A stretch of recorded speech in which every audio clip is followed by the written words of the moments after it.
আজকে সকাল সকাল রাধা মাধবের মঙ্গল আরতির দর্শন করে বেরিয়ে পড়লাম গিরি গোবর্ধন মহারাজের পরিক্রমা করতে। তারপর কিছু দূর যেই দেখতে পেলাম একটা সুন্দর সরোবর। এই সরোবরের নাম হলো কুসুম সরোবর। দেখো এখানে কত সুন্দর রাজহাঁসগুলো চারদিকে ঘুরে বেড়াচ্ছে, আর আমাদের সঙ্গে দেখো কত সুন্দর একটা গোমাতাও পরিক্রমা দিচ্ছে।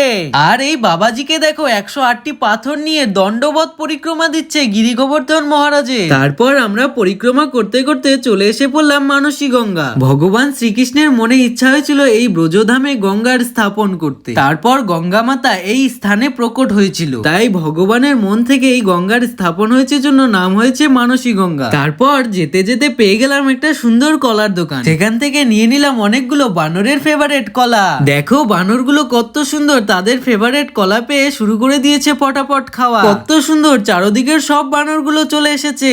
দেখো বানরগুলো এসে দাঁড়িয়ে দাঁড়িয়ে কলা নিচ্ছে আমাদের কাছ থেকে।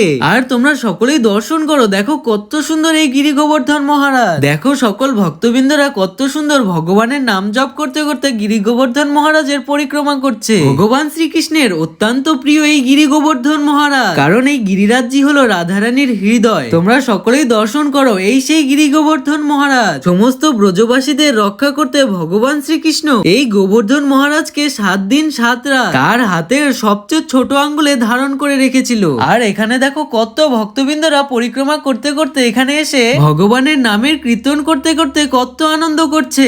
আর আমাদের অনেক পিপাসা লেগেছিল জন্য দেখো পাশেই পেয়ে গেলাম একটা সুন্দর কল। দেখো সকল ভক্তবৃন্দরা নাম কীর্তন করতে করতে আনন্দে গিরি গোবর্ধন মহারাজের পরিক্রমা করছে। আর আমরাও পরিক্রমা করতে করতে পৌঁছে গেলাম গিরিরাজজির একদম মাঝখানে। তারপর পাশেই এক দোকান থেকে গিরিরাজজির অভিষেকের জন্য দুধ কিনে নিলাম। আর এই দেখো এখানে গিরিরাজজির কত সুন্দর অভিষেক হচ্ছে, তোমরা সকলেই দর্শন করো। তারপর যেতে যেতে পেয়ে গেলাম আরো একটা কলার দোকান। সেখান থেকে অনেকগুলো নিয়ে নিলাম কলা আমাদের প্রিয় গোমাতাদের জন্য। তো আজকের মতো আমাদের গিরি গোবর্ধন মহারাজের পরিক্রমা সমাপ্ত হলো। তোমাদের কেমন লাগলো কমেন্ট বক্সে জানিও কিন্তু।